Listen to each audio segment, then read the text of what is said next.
smokes, I can't believe it's been a month already. It's just I, crazy. and I'm proud of you that you did it. Thank You you. took it from idea to inception to, okay, let's create something and actually put it out there. So I am very honored to be part of this, and thank you. I know, but it's wild when I think, I'm like, next week is August. Next week is August? Like, Right? how? I'm sorry, I'm not ready for this. I'm not. I don't have plans for Christmas yet, and I know it's coming around the corner. Oh, don't talk about that yet. I'm not definitely not ready for that. I'm not. How has the course been going? Are you guys having a good time? Are you able to see the chat?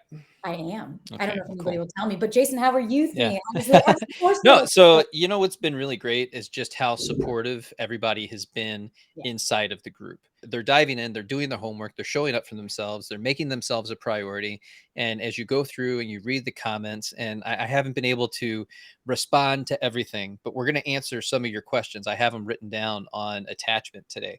So we're definitely going to do that. But I'm just so appreciative of the way everybody's showing up, not only for themselves, but for one another, Yeah. and just the amount of vulnerability that's happening within the challenge. It's just amazing, once again, to see all this stuff come together and to know that I created that. I allowed for this to happen. I created a space where people could come and have these interactions with each other, but not just with just anybody, with like-minded individuals that are going through similar experiences that can truly show support and empathy and that guidance and that help and the support of a friend. We may not know each other, we may never see each other directly or share the same space, but we can certainly share the same time while being on the internet and being live in the challenge.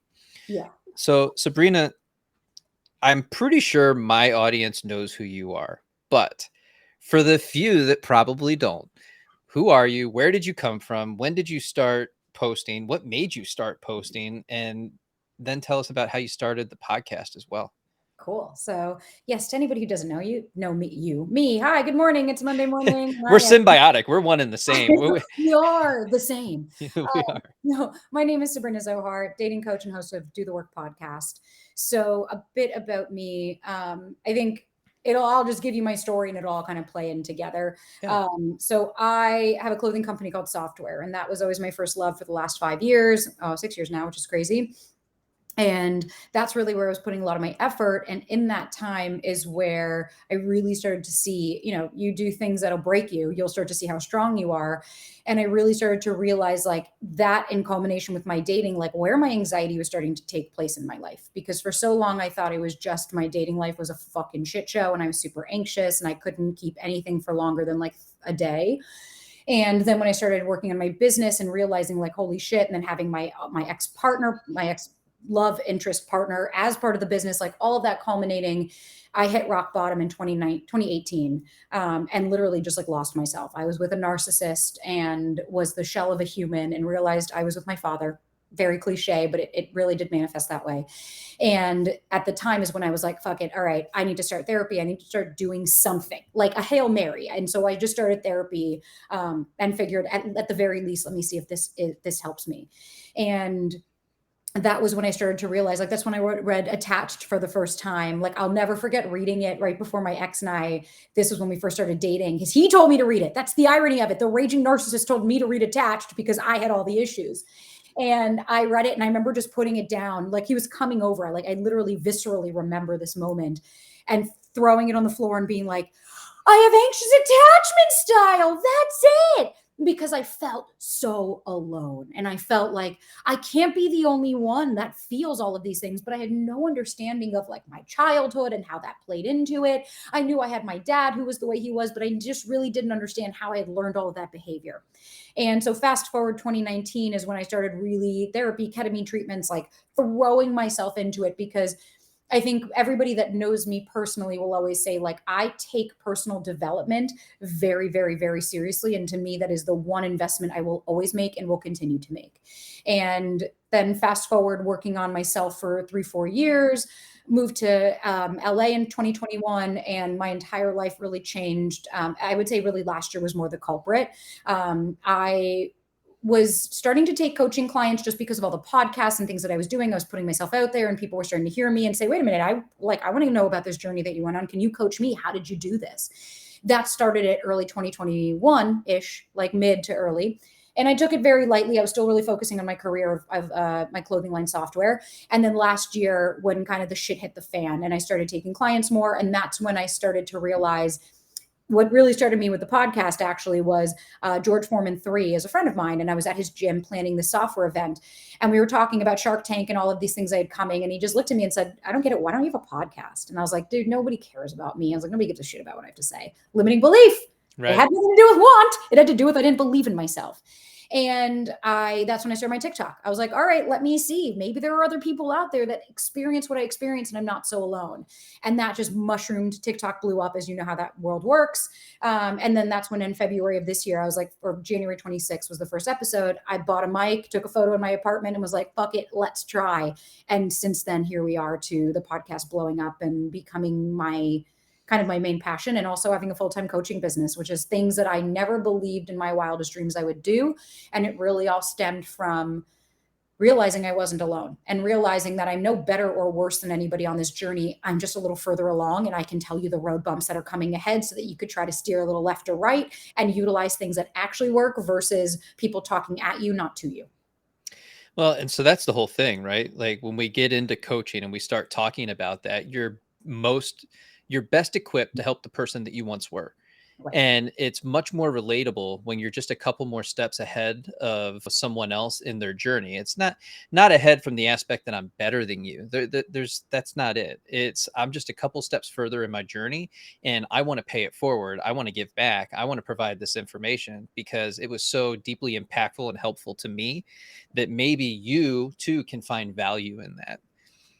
Yeah, exactly. And I think that's why so often people, it's like they only trust, oh, if you're a therapist, and it's like, Right. well, I hate to break it to you. One, a lot of them are my clients. I'm sure you can Right. relate. But Yes. two, just because you cognitively understand something doesn't mean that you can one teach other people how to do that or help them. And two, just because you went to school for something doesn't mean that you understand how this translates into real life. Because without that experience of like so many people, especially the really anxious, they'll be like, oh my God, I feel so seen. How did you know? I'm like, oh, I know because I was you. I literally know. I know the thought process. I know where you feel it in your body. I know exactly how you feel, which is why I can call you on your shit to say, this has nothing to do with the other person. This is you. I think it would actually be beneficial for those people that are out there that are thinking of becoming a coach or doing the same things where your life experience counts for something. Of And course. there's a lot of experience that happens in your job, in the things that you do that we often discount because it's just a part of our daily lives. It's just what we do. But that's really where the value comes from because now you can speak to things from a place of being extremely relatable. And that can be the difference of making a shift in somebody's life to create and cultivate that self-awareness within them. It almost becomes like an awakening because that you provide that mirror to people. They see themselves in you because you're not this unattainable figure. With now all of a sudden it becomes attainable for them. They see you as them, and it's like, well, if that's how far you are in your journey, well, I can do that too. And then you inspire people to do the same thing. That's something inside of you that maybe you want to create something similar for yourself. And if that's the case, and you have all this knowledge and experience and all the degrees and all the good things, then I'll help you create that. Like reach out to me and I'll show you exactly what I did because I want to see you be successful. I'm not in competition with you. It's just simply we're here in the space. It rides a fine line, but there's a massive difference between coaching and therapy, and coaching ain't therapy. So I want to make that clear. And my friend used to say, it's like build a longer table, not a higher wall. It's not Yeah. that it's like, I'm usually whenever I get that, I'd always ask, and I'm like, well, let me ask you, what about what I said? Do you not feel as valid? Yes. What about what I said? Because I'm not a therapist, what about what I said would discredit any of the words that came out of my mouth? But because you don't see that. And it's like that. My mom will always say that. I'll be like, oh, this person wrote in this really mean thing. And she's like, well, jealousy will do that. When people see other people doing things that they don't feel they can, they have to attack because a lot of these people will put a lot of work and time into this and never go anywhere. Like I have, my cousin did that. She is a very, very, very, very unhappy human being in life. And it's not, everybody knows that. She's a very troubled girl. And the irony is, she went to school for therapy. The one person who needs it more than anybody in this world. And she tried to attack me. And even my mom snapped at her and she was like, at least Sabrina's up there. One, not trying to hide what she is. She's very open. And she's like, at least she Right. fucking says what she does and does what she says. And she looked at my cousin and she was like, you're so fucking upset. You're so unhappy where you are in your life. Stop looking at her and maybe focus on you. And that has become Mama Zoe for the win. That has become my mentality too. Is like, when you're so focused on what somebody else is doing, why are they doing this? What is coming up for them? Why? If anything that has to do with the other person, I invite you to turn that back onto yourself, because that is where you'll seek answers. That is not. Yeah, it just goes back to we're a mirror for everybody in our life, and you're always going to get back whatever you're currently being. If you have this experience where a lot of times we say, well, everybody I date is avoidant, or everybody I date is a narcissist, or everybody is this. And it's like, well, if you're in that place where everybody is one particular thing, that's something that's coming back to you that you really need to pay attention to and start to hone in on and drill down on and figure out for yourself, like, why is this happening? What's going on? Why is this a pattern in my life? Why am I having the same or similar experience over and over and over again, but with different faces? It's different people, but still the same results at the end of the day. And that's something that's going on inside of you. Oh, yeah. And then what we also have to look at as well, that's why the post I did this morning about the mirror effect. And Yeah. it's like, and what we also have to look at is the pain is the same. The thought processes are the same. The core beliefs are the same. So you want me, scusi, sorry, I'm not so fucking sensitive here. You want to complain and bitch about the 13th avoidant that you've dated, and you're so enamored, and oh my God, you're devastated. It's like, we've been here before, babe. This is all the same shit. It's a rinse and repeat because this is what you're used to. And if your childhood dynamics are now being mimicked in your relationships, then yes, you will continue to allow the love that you think you are worthy of. And so if there is a pattern, and then that is my first thing, I'm like, there is nobody to look at besides you and inward to start saying, what is this saying about me? Not what is this saying about them? Before we get too far down the line, can we just go back to what are the four attachment styles? The four main. I know we Yeah. go off in a lot of different directions because all of a sudden you got AP and AA and all this other stuff, but I try personally to stick to the four main ones. Can you explain what those are for us? Totally. And I've spoken extensively to like multiple therapists and people in the industry, and they're all like, yeah, yeah, yeah. Don't muddy the waters. Like, these are the four that we focus Yeah, on it just gets really cloudy really quick. because you know what it is. It's like, because what I've noticed is it's like people want to belong to something. It's So a if you don't label. fit into that, exactly, Yeah. if I can't label myself as this, if I'm not a Taurus or I'm not an Aquarius, then it's like, oh my God, I feel like my identity is missing. Well, who are you without that label, Obviously, not right? not Sabrina. That's If for sure. if I'm not anxious or I'm not avoidant, then I don't know how to react to the world around me or how to live in it. Right. Because you don't know your own needs. So okay. Yeah. So we'll go over. So there's four types of attachment styles. One secure, the other three being insecure. So the first one, a secure attachment style. They have a high sense of self and a high sense of others. They are able to give and receive love. They know that their self-esteem isn't contingent upon somebody else's decisions for them. Their caregivers were able to attune to their needs, and they were able to understand that their needs they know their boundaries, they know their non-negotiables, they understand and they are connected to themselves, their wants, needs, and desires, which is why most people that are secure are in relationships, because it's not a fear of intimacy, yada, yada. There's none of that stuff. Then we get into the insecure attachment. So if you are not part of secure, you are part of insecure. So the villainizing of avoidance or worse than anxious, it's like, no, no, no, no, babes. All of you guys are very similar and the same. So an avoidant is somebody who has a low sense of others, but a high sense of self, which is why avoidants are often the ones that pull away. So an avoidant is somebody in childhood and early development. They were not taught that emotions are safe. And so when they would go to caregivers with any kind of their needs, it's why you'll hear a lot of people that have avoidant children. They'll be like, wow, they were so easy. They never cared about it. I never heard from them. It's like, no, what happened is they shut down. They were the quiet child. Exactly. They were Yeah. they parented themselves. And it's like, no, what happened is that kid shut down.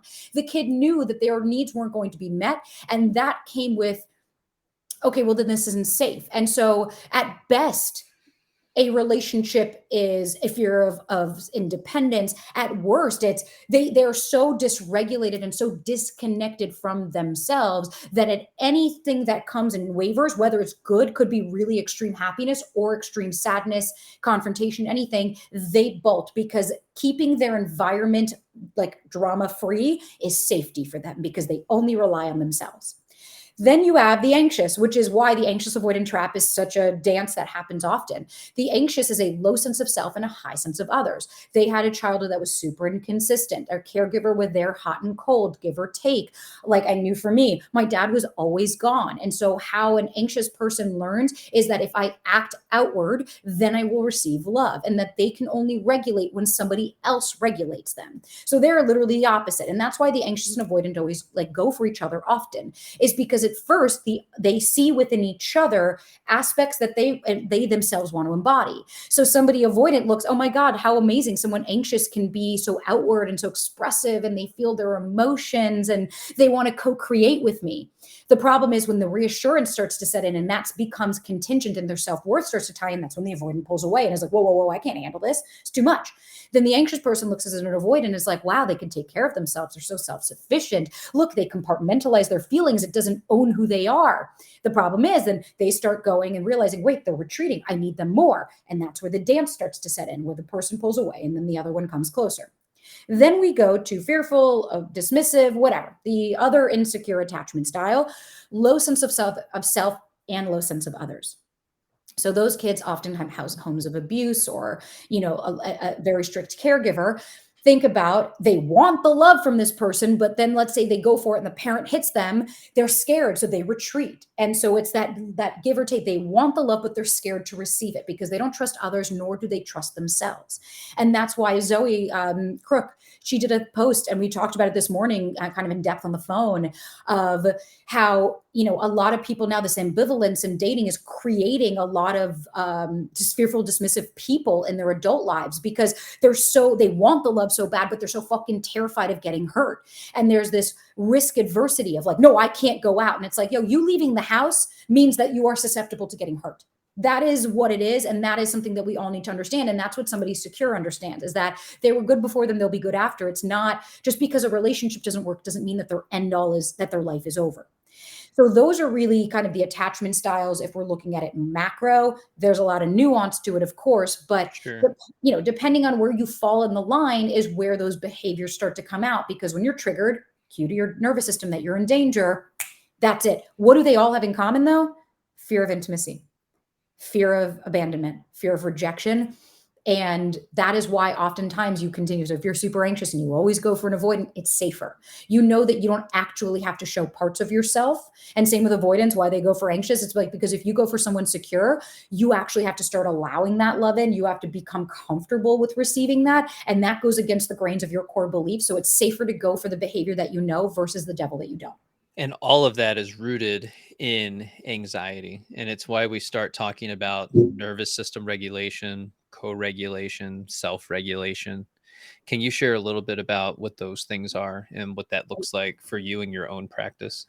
Absolutely. Yeah. I mean, when it comes to, I'm glad you said that. It's like the one common misconception is that avoidants don't feel. And it's like, oh, they don't feel anything. And it's like, actually, no, anxiety really is the baseline for everybody. It just manifests itself differently. And it's a fear of the future and an uncertainty. Yeah, And if you were to put your hand on their heart in the moment, you would feel just the amount of anxiousness that's going through them.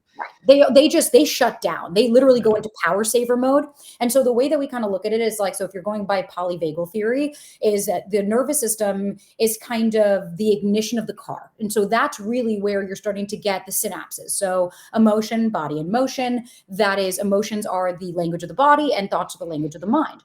And so often people think, oh, if I can just intellectualize this, if I can understand every aspect, then I'll be okay. But they don't understand why they're not feeling better. And that's where the nervous system starts to play in. And honestly, I was part of that. I didn't understand. And I remember like within the last year, I started to notice with my therapist, like, oh, wow, I'm not like, I thought I was triggered. I got sad. I had some thoughts, but my body felt differently. And it's like, yeah, because I started to connect between mind and body. The nervous system is beautifully created. It's created to keep you safe. Now, if you're out in the jungle and you see a tiger or a bear or whatever, here, what are your options? Fight or flight, sympathetic. So you're going to have all of that. Parasympathetic, I always fuck this up. Whatever it is. So you're in fight or flight. You're in the second ring of the ladder. And so you're having all of this immobilized energy and you don't know what to do with it. And so if you're actually fighting a tiger, what you do with it is you start beating the shit out of it or you run. So fight or flight. So that is, and then think about it as a ladder. So ventral is where we all want to be. You come down here, you fight it off, you go back to safety. There you go. You run and now you're safe.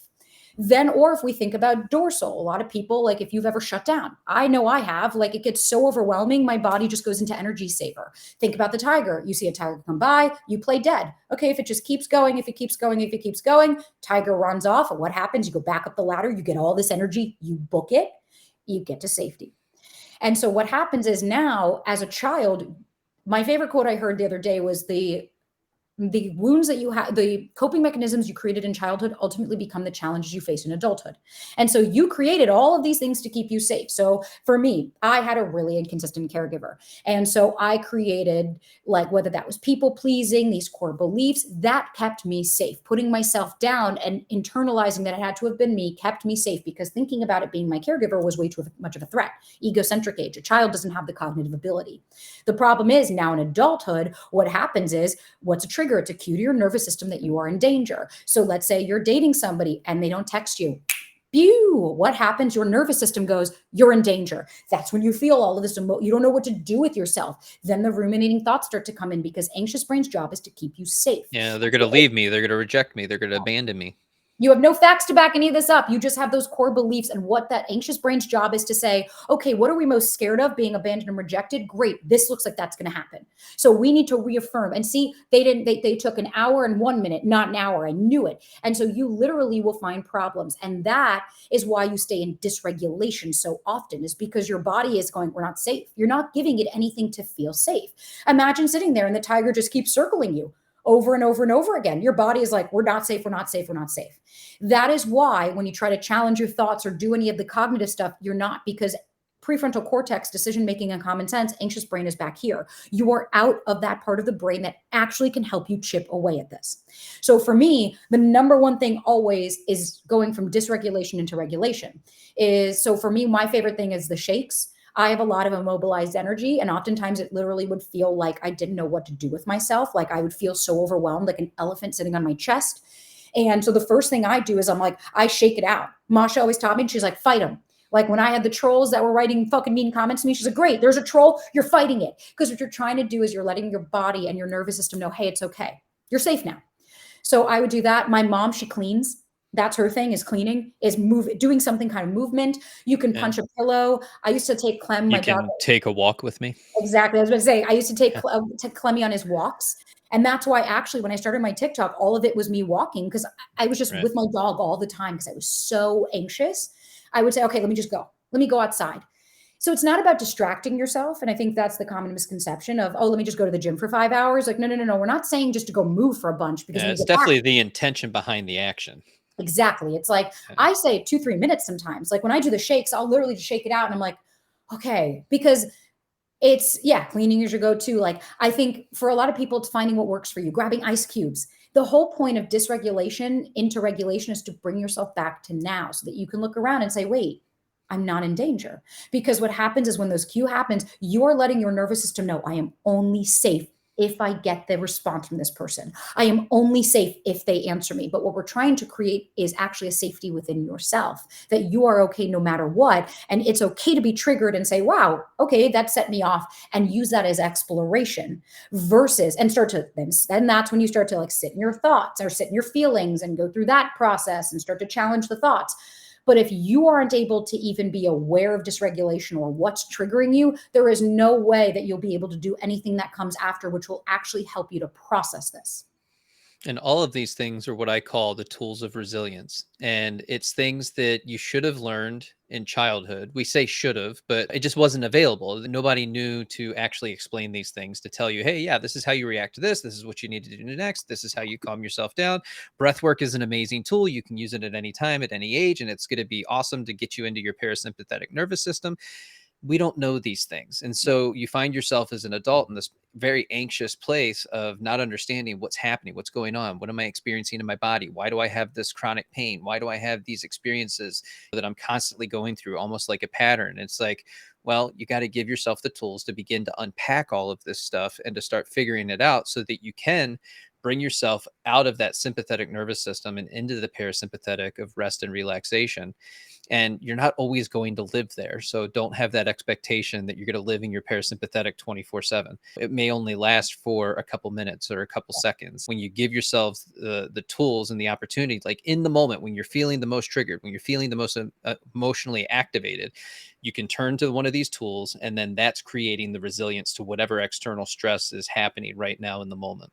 Totally. It's like, I think for a lot of people, they're so scared of feeling. That's the biggest thing is Yeah. like, I want to avoid, I don't want to be hurt. I don't want to be hurt. And it's like, that's not life. You can't go through life saying, well, I never want to feel pain. It's like, then don't ever fucking leave your house. And even that will come with its own pain. But what we can learn is, okay, so as a child, like whenever I do inner child work with any of my clients, I always remind them, I'm like, no, we're not going to focus forever on this. Like the point isn't to go back so that you could try to fix or heal this. There's nothing to do. That already happened. That moment of time is gone.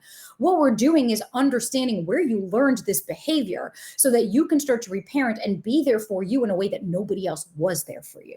Even if you had two, I get it all the time. I had the best childhood. And it's like, really? You had two incredible caregivers that are tuned to your needs, that were there, that were always there, but yet you're so anxious you can't even sit for 3 minutes without someone texting you. Like the pinch doesn't match the ouch. There's a disconnection here.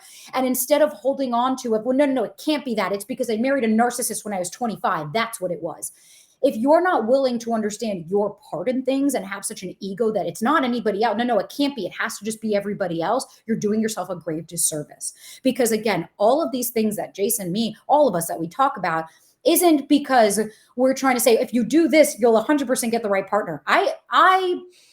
Which I saw this tech guy heard me get upset about it. And he was like, are you going to do a video on this? And I was like, no. You're like, hell yeah, I am.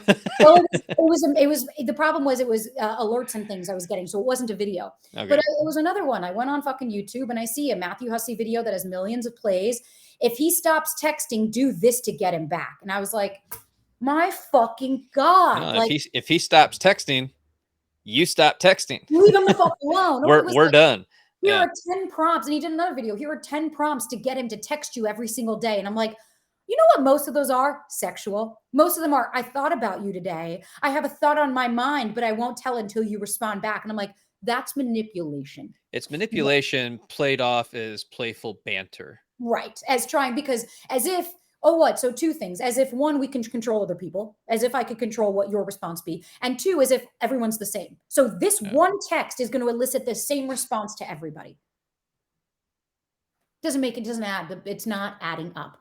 And the reason the reason I started doing this was it had nothing to do with, if I give you these tips, then you're going to find somebody. No, you might not, because I can't control the other half of this. But what I can do is help you feel better so that at the very least, you feel better in dating and you don't feel like a raging piece of shit that keeps going on all these dates and keeps getting rejected. And you can also start to separate and realize, wait a minute, it's not so personal. I can actually enjoy this process. And in that, allow space for the right person to come into my life that I may not have given time to. Because I can tell you, Tech Guy and I would never have been together if it were the old me. My anxiety would have caused him to be like, dude, I'm not fucking doing this. Because what people with anxiety, with anxious attachment doesn't realize, and I had my client that had this, your reassurance, even to somebody secure, will push them the fuck away because they've then internalizes nothing I do is enough.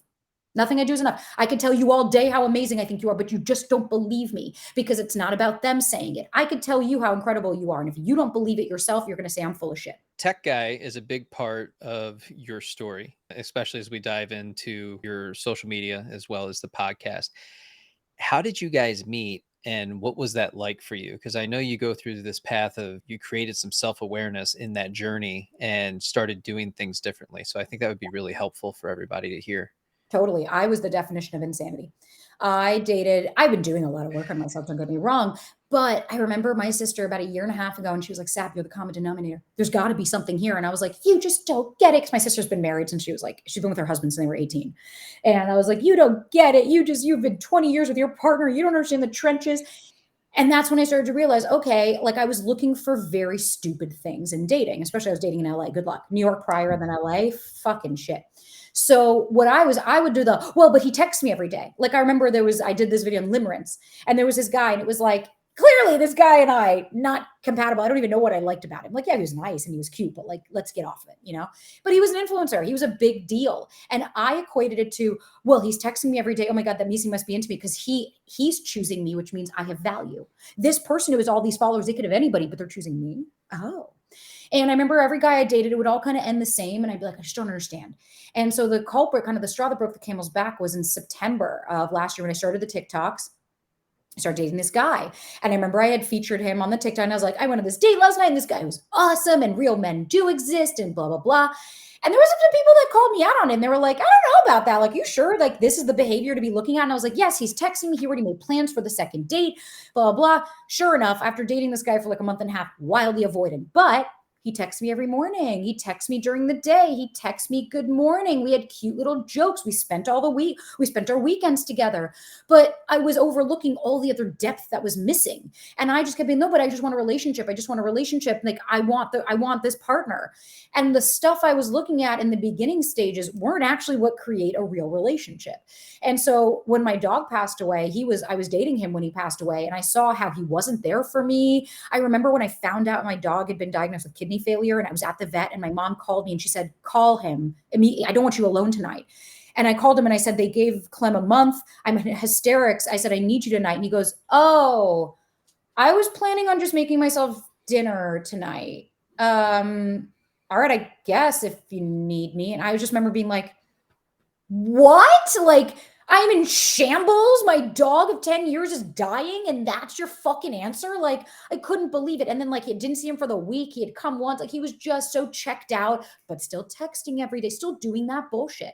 And so then when I broke it off with him, like, I went over, I ended it, I left, and we were supposed to come to San Diego together and had this Airbnb that we were going to do for the month. And so then my mom flew in instead of for my dog. And I said, fine, why don't we just go?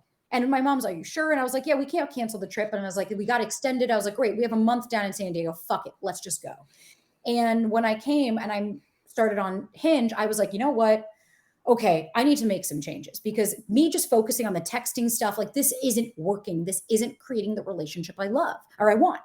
And at the time, I was like, all right, I'm not going to, because a couple of guys had seen me on TikTok and they're like, oh, I don't want to land on your TikToks. And I was like, all right, I'm not going to do that again. I was like, if I'm dating somebody, I'm not going to talk about them on social platforms because I don't want them to feel uncomfortable. Yeah. And so then when Tech Guy matched with me, I remember just thinking, man, this is different. This person's asking questions in a way that I haven't. The way he was engaging in conversation, he had a really beautiful smile. And his photo, which was a big one, was crown and chin was in alignment. Because if you get angles, that shows insecurities. That's psychologically studied.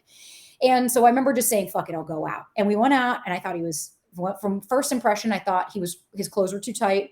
I did not, he was way too femme. I thought he didn't talk. He didn't have a lot to say. He was wearing a schmedium. He's a schmextra large. And I just remember thinking, I was like, oh God, I'm like not into, but then as we went along, I was like, man, but I feel really comfortable with this guy. And we hooked up and I remember just being like, cause in my thoughts, I was like, I'm never gonna fucking see this guy again. Who gives a shit? Let mama have some fun. And the sex was great. And we went out to dinner. I remember after like, he like brought me back to my car and it was just a very like, okay, well, it was nice to meet you. And I left and that anxiety stewed within me of like, oh my God, he's going to call me, da, da, da. And I was like, but I knew it had nothing to do with him. That's when I started to realize like, this is not having to do with him. This is me. So the next morning I remember my mom in the kitchen and I said, I'm just going to go create this video. I don't know why. And I made a video and I was like, I don't know. I had a date with this tech guy last night and then it went viral. And then subsequently, then our second date. And I was like, the guy that I thought I was never going to see again asked me on a date. I was like, all right, I guess I'll go. And that is where I started to realize and like started to kind of practice, wait, I want to start having these conversations with him and seeing, oh, wow, yeah, he's not big into texting and just allowing it because I was so busy with my own life. I was building my career. I was moving. I had all these moving parts. And I kept saying, fuck it. If it doesn't work with him, I'll be okay because I released control of the outcome. And here we are. I love that. That's all just awesome. And I like that you touched on the things that we value and that we put a high level of importance on. Because in the beginning you were talking about how, oh, well, this other guy had a huge follower count and we're looking at the superficial and kind of ignoring what's actually going on with the person. How are they showing up? The things that they're saying. Are you spending time together? What is the time that you're together actually quality time? right? Or is it more time being spent in the bedroom versus like actually communicating and talking and doing things side by side? Like what is the actual level of intimacy in that relationship? I'm really proud of you for being able to move beyond that, because so many of us we get stuck in that idea that we have to have this particular person, they have to have these 10 preferences, Yeah. and we established early in the program that they have to have 3 to 5 out of the 10 in order to be dateable. So we're all in agreement with that, 3 to 5 out of 10. Yeah. But you're going to be hard pressed to really find that 10 out of 10. For you to step in and go into uncertainty with Tech Guy, I think is just absolutely amazing. It also doesn't exist. I don't think there's anybody that's perfect. Nobody is. Even I'd love to say I am. I'm not. I'm annoying. I have my quirks. I have my things. Like I have stuff that he can't stand. But what I noticed was like in the beginning stages, like I remember all the shit that I was caught up on. Okay, well, he has a good job, but I was like, ew, I hate his car. I don't like the way he's dressed. He's a little like he had a couple of pounds extra. And I remember my mom, she looked at me and she's like, Lizzie, what don't you understand? That's easy to change. She was like, you can fucking work on that. Don't worry. And she was like, but who is he? Right. And then now it's like, what happened? Lost his job. So there went that security, like tech happened. And it's like, then we talked about it. He wants to get a new car. Great. Problem solved. He lets me now. I went through his closet and like, he was like, hey, listen, you know, fashion, I don't. I helped him. He's lost some weight now. We've been working out together. It's like, all of the shallow stupidity. Like I didn't like his haircut, whatever. He's now trying. He's like, hey, I left it a little longer. Like, and that's it. Yeah. People think that they know what they want, but they don't actually know what they need. And I learned that with software. I would do polls of like, oh, wait, what colors do you want me to launch? I'll never forget. I asked, and it was like the pink was the number one. Oh my God. I remember telling my business partner, black and navy got nothing. Pink was number one. Guess what didn't sell? Not one fucking thing sold, because sure enough, when I made the items, pink didn't sell because people thought they wanted it. But then they were like, no, but I actually need black. No, who am I really kidding? I'm actually going to go with that. We could think, and that's why my brother's whole thing has always been like, burn the checklist. It doesn't matter what their fucking height is, or if they have this, or if they've gone to this school. Like, how do you feel with them? Do you feel seen, heard, and understood? Do you feel safe? Do you feel reciprocated? Do you feel consistency?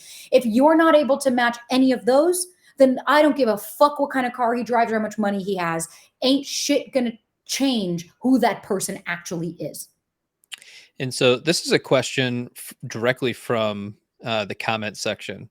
And it's, your person doesn't care enough to try and understand you.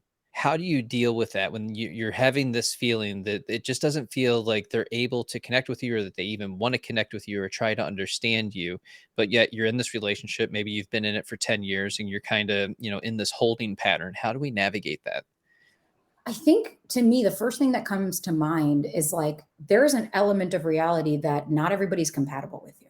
So if that's not their priority, or if they don't know how to speak the same language as you do, you could be in a relationship for 10 years. That doesn't mean you need to do an additional 10. That means now it's time to reassess and say, okay, are my needs being met? Do I feel like this is still a love that I want to pursue, whether it's early stages of dating or not? And I think that's a common misconception I see is like, what I've noticed a lot is a very victim mentality. Everything is very much of like, why does this keep happening to me? And this just keeps happening to me. And this just keeps like all these guys keep doing this and this, as opposed to, wait, what about my part in this? What about what I want and need? What about my desires? It's not just yours, but it's both. Like once you get into a relationship, it's both of you taking care of each other's needs and checking in. If you are with somebody, whether it's early stages of dating or you've been with them for 10 years, if they are not trying to understand you, if they're not trying, or if it's perceived to you as that, you can have a conversation and say, listen, I don't feel like I'm a priority. I don't feel like my needs matter to you. I'd like to bring this to your attention because I don't want to accuse you or think that you're doing this out of malice. But above that, there is an understanding that not everybody can be there for you in the ways that you need them to. And that's part of evolution. That's also part of growth. That if you start to do work on yourself and realize that you have different wants and needs, and you start to realize my partner can't give that to me, that doesn't mean that you have to stay with them. That can also mean that this has run its course. And I think that's kind of why I liked Jay Shetty's book, was it's like getting ready to receive love, but also getting ready to lose love. But it doesn't always have to work out. And if somebody's checked out, somebody's not showing up for you in the ways that you need to, talk to them. I'm not being like, just ghost them and walk away. Right. Try to talk. But above that, you can't convince them to change. You can't convince them to put you first. You can't pray that they're going to want to see you as a priority. It's just about assessing, does that work for me? And if not, well, then great. I need to move to what does. Yeah, it's really comes down to, do they have the emotional capacity to be in that space with you, to want to Yeah. work on the relationship and to talk about these things in a way that's going to be beneficial for both of you, so that you can understand where they're coming from with their own problems, issues, and concerns. And, maybe they haven't articulated it in the past. So we want to create that safe space for them to actually be able to give you that information. And then you can make some informed decisions on, is this the relationship that is going to benefit both of us in the long term? Are we supporting each other in the important ways for the next 50 years? Right. And what's the important key here is like the amount of time also that you've spent with this person. If Yeah. you have an established relationship, fucking talk to them. Like maybe go to therapy if you guys need that. Like you said, get curious if they don't have the bandwidth. You've been dating someone for 2 weeks, 3 weeks, and you're starting to see this bullshit and they're clearly not making you a priority and it's soon and maybe and we'll see. And it's like that at that point, it's like, no, you don't need to have this like in-depth conversation with them. That's where you have to decide, does this work for me? The longer you spend on the people that are wasting your fucking time, the longer you are spending away from the person that can actually give you what your needs are. And by the way, guys, soon, maybe, and we'll see I is a can't. is a no. I'll let you know. It's Nah. a no. It's just no. And when you understand that, then you'll stop trying to figure out, well, what are they thinking? What's going on? I don't understand. You're confused for a reason. And it's because they don't know what they want. And it's not you, because if it was you, they would be more inclined to be trying to work on the relationship and figure some things out and be asking you out on dates and actually showing up on those dates and maybe not canceling them. So just remember, those are all a no. Yeah. The next thing that pops up is boundaries. And so I know you talk a lot about this as well, but how can we understand what our boundaries are, but then also hold that boundary with the other person? So I think the first step is like connecting with yourself. If you don't even know what it is that you're willing to accept or not, or what it is that you're willing to share or not, then you can't show up with that person as it. And so, like, there are actually 7 different types of boundaries. There's physical, there's emotional, there's mental, there's spatial, things like that. People don't even realize a boundary is something as simple as, hi, can you please take your shoes off at the door? What you're doing is boundaries don't keep people out, they protect what's in. And what you're doing is you're essentially telling somebody where you are on the map so that they don't have to go and guess. It's, I'm right here. And so I'm really big on like, I don't love the setting a boundary to kind of use therapy jargon as a like an intro for you. So like for instance, when I'll get people that'll be like, well, I'll get texts and I'll see it. And they'll like, a guy will ask them like, oh, do you want to grab a drink tonight? And then like, we can, whatever, like go for a walk or whatever.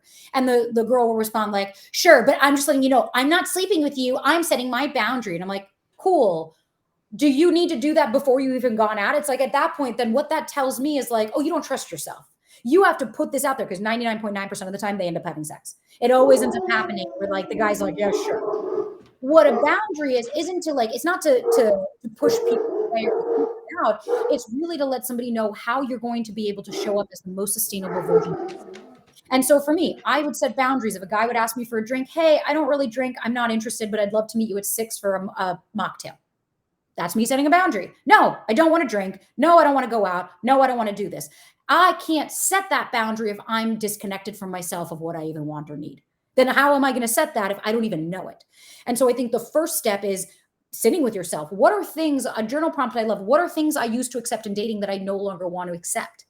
Okay, last minute plans, fucking the I'll let you knows and the soons and the maybes. Great. So then if that's the case, then your new boundary becomes, hey, I only like to make future plans when it comes to dates. I don't want to do a same day plan. Cool. You're setting a boundary for yourself. That's great. You are telling people this is how I show up as the most sustainable version of myself. Another boundary. Hi, I don't feel comfortable with you sitting so close to me. You don't need to explain yourself. Sometimes it's just as simple as, no, I don't want that. Here's what I'd like instead. Or no, that doesn't work for me. I will tell you, telling me to shave my beard is not a boundary. No, I'm just saying. that's control. That one came up. like no. Sorry, not No, happening. and it's a different thing. I did something I was talking to my therapist about it with the social media thing. The difference is like setting a boundary, and I know the whole Jonah Hill thing starts to get into play. I'm like, I don't even care. Like that stuff was just so minute. It was such a blip on the screen. But like the social media stuff with the girls, There's a difference between trying to control somebody of being like an ultimatum, like if you don't stop this, then I'm breaking up. But like if you're dating somebody and you start to see, whoa, you're following all these models, like you can share with them, it makes me feel really uncomfortable. I don't feel secure. It would make me feel better if you didn't follow all these girls. I don't know the reason for it. You're letting them know, hey, the boundary I have is like, I don't want a man that's constantly looking at other women. That's very triggering for me. So if you want to keep dating me, I don't want to pursue in that. Because somebody was like, I thought boundaries were for you, not about other people. It's like, no, you're letting somebody know what is things that you're willing to accept and what you're not. For you, a beard, that's a non-negotiable. If somebody says, I don't date guys with beards, okay, that's your non-negotiable. Yeah. Doesn't mean that there's anything wrong with Jason or that he needs to shave it. You're just expressing, it's not my thing. Yeah, it's part of the brand now. So, but the guys that do that kind of stuff, going back to liking everything on social media, we've all been there, and you don't really think about it. And it's just like, oh man, she's hot. Like, and you're not thinking about that, but you're also not thinking about your priorities in life, where you're going, what you're doing, and why you're doing it. You're in this mode of just kind of, you're perusing, you're going through, you're not really focused. You don't have a mission and vision. You don't have a purpose. You might have a job, but you don't have anything beyond that. And so I would encourage you, if you're one of those people that has to like everything on social media, maybe you need to drill down a little bit harder on what your purpose is, where you're going, what you're doing, why you're doing it, and figure out what your 1 year, 5 year, and 10-year plan is for what you want to create in this world. And every single one of you has inner excellence that you need to tap into, that is already inside of you. You just don't know how to tap into it yet. And so I would focus on those things. A lot of it's escapism too. Yeah. A lot of that behavior. Like I get a lot of girls that will ask, like, we don't get this guy. He's always liking girls' photos. And I'm like, dude, then like, what are you fucking with a child for? Like, I'm sorry, I'm not going to date a guy. Like, I know those guys, those playboys, especially they're like super hot and they follow all the hot girls. I'm like, yeah, I'm good. I'm good. It's not that I need them to change. That's a decision. That's a boundary I'm making for myself of I don't want to date people like that.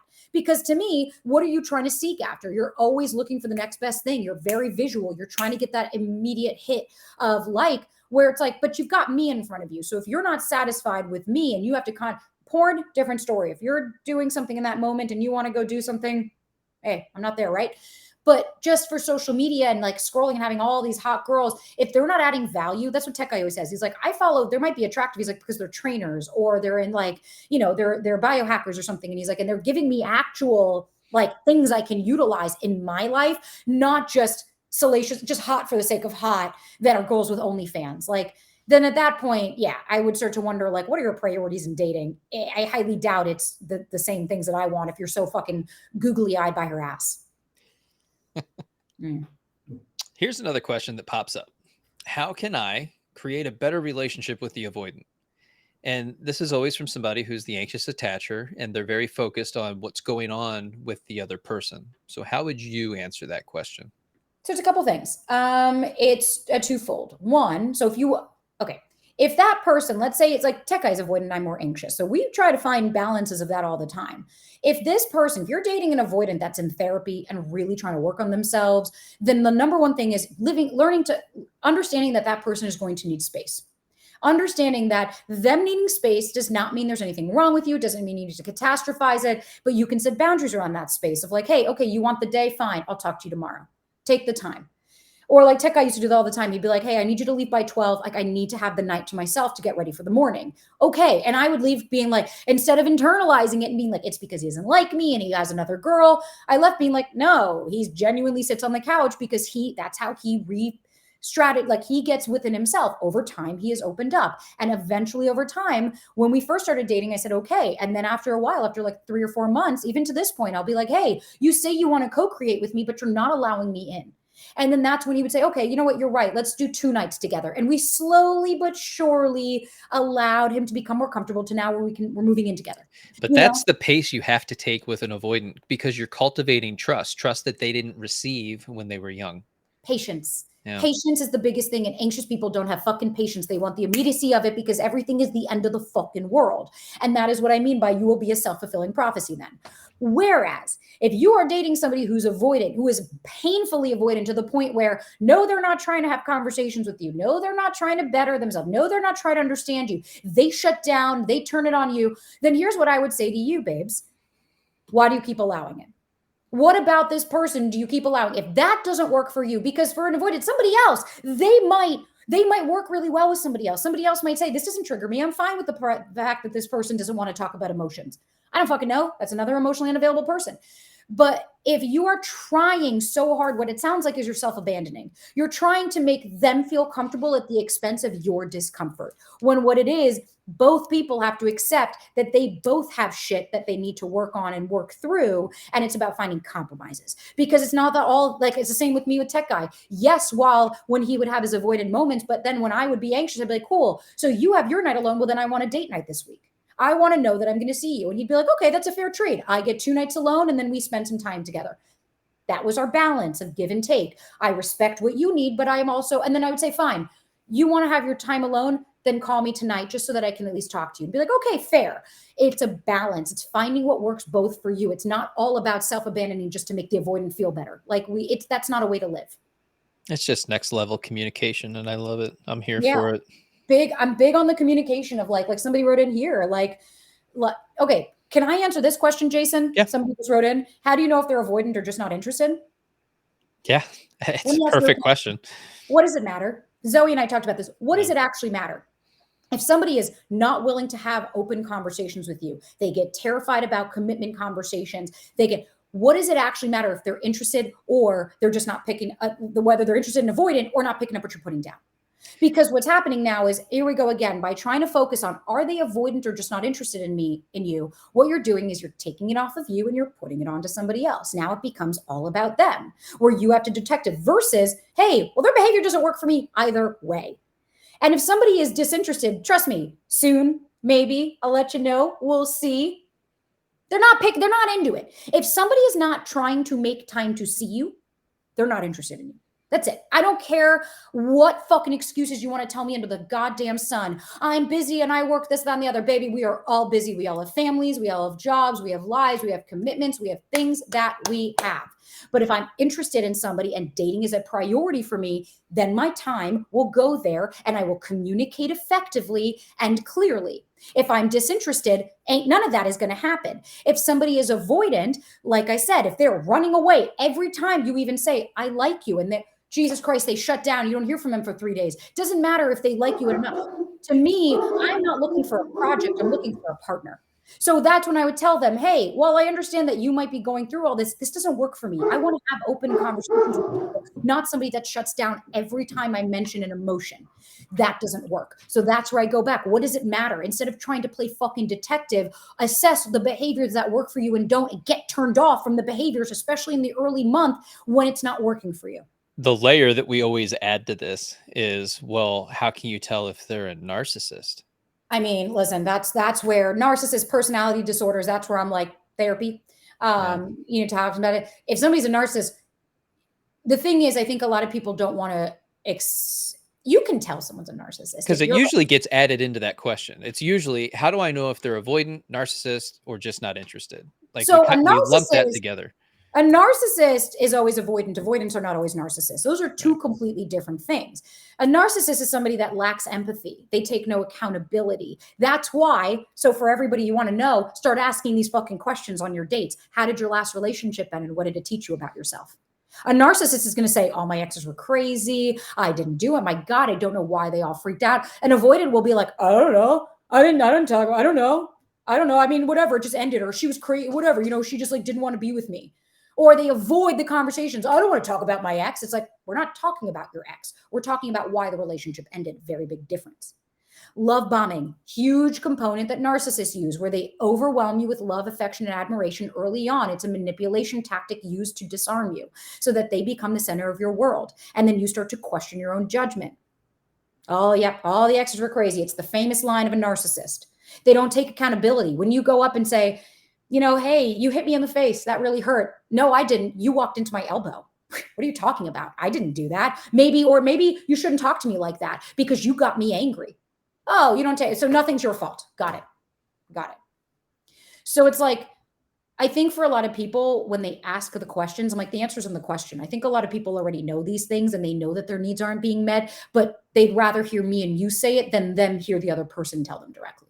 Yeah, it really comes down to understanding what your goals, values, and standards are for a relationship with you, and then learning to trust your discernment. Yes. When you see these things in action or not in action, like they're not showing up, but being able to notice that and observe that, and then go within and try to understand, well, what am I feeling right now? Because this is making me feel a little anxious, or like I'm being abandoned, or going back, all of a sudden I'm 6 years old and I'm having this feeling, this emotion that I don't know what it's connected to, but I'm feeling it right here.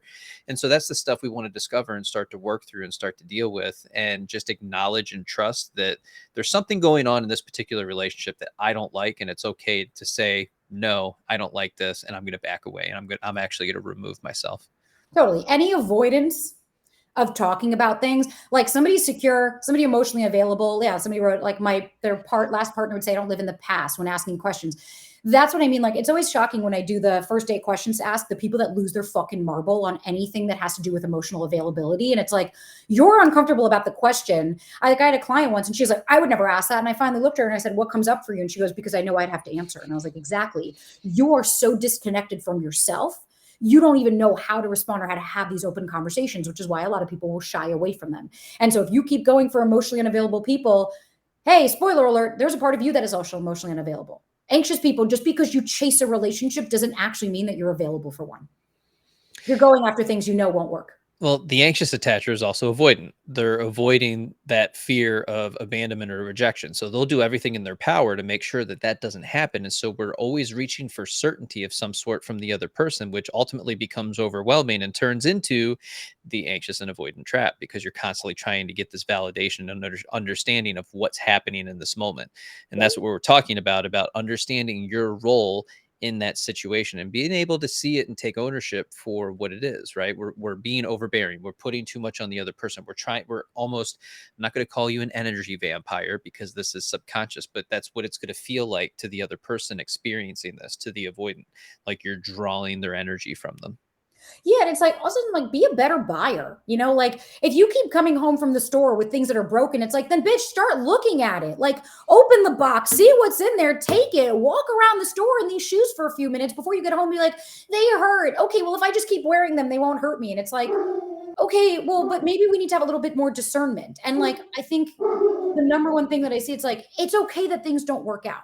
It's okay that not every connection is going to work out. Not every single person that you're with is going to lead you to be. Otherwise, we'd all be married to 17 people.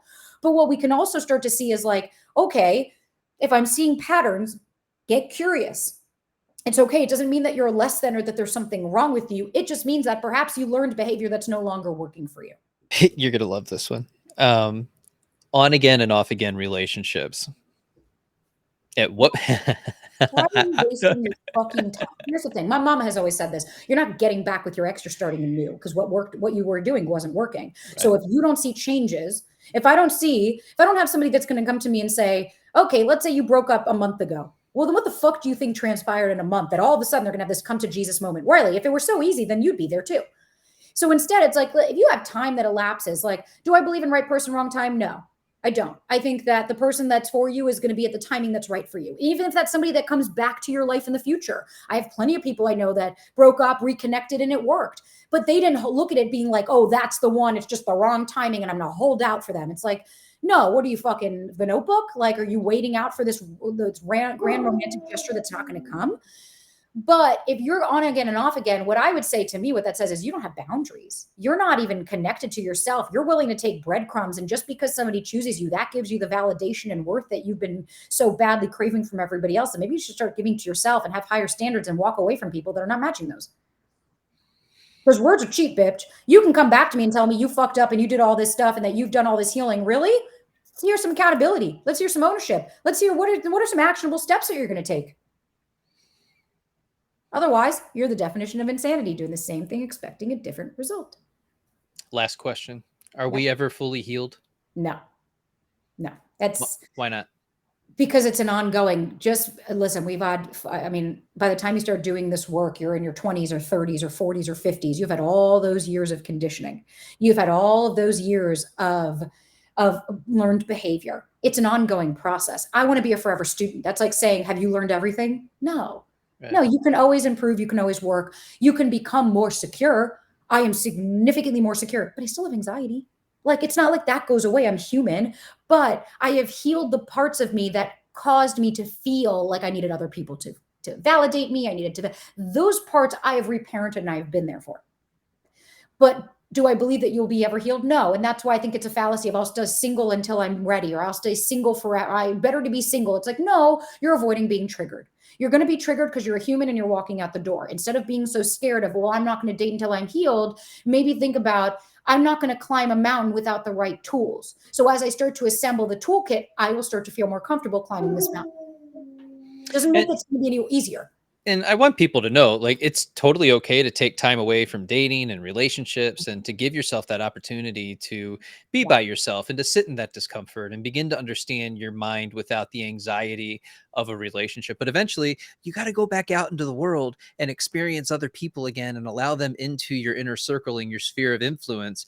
And it's going to trigger you and it's going to be overwhelming at times, but that's the work. It doesn't mean that they're not the right person for you. Use your discernment, learn to trust that, but then dive into learning about the other person and yourself. 100%. No, it was well said, Jason. I appreciate you. Sabrina, you know I love you. We've collaborated a bunch of times now, and I always appreciate you spending time with me and spending time with everybody here. How can everybody reach you, work with you, all that other fun stuff? Thanks, Jason. So, Do the Work podcast, Spotify, Apple, wherever podcasts are found. Do the Work podcast, Instagram, and then my TikTok and personal are Sabrina.Zohar. So, Samstore Sabrina Zohar, as Jason and I always say, please don't DM. We have to put those, talk about boundaries. Yeah. But if you want to work with me, you can just go to the link in my bio, work directly one on one, ask a question, whatever, or just listen to the podcast and see if your questions are answered there. Awesome. That's day 16, guys. That's a wrap. Thanks, guys. Enjoy the Thank rest you. of the days.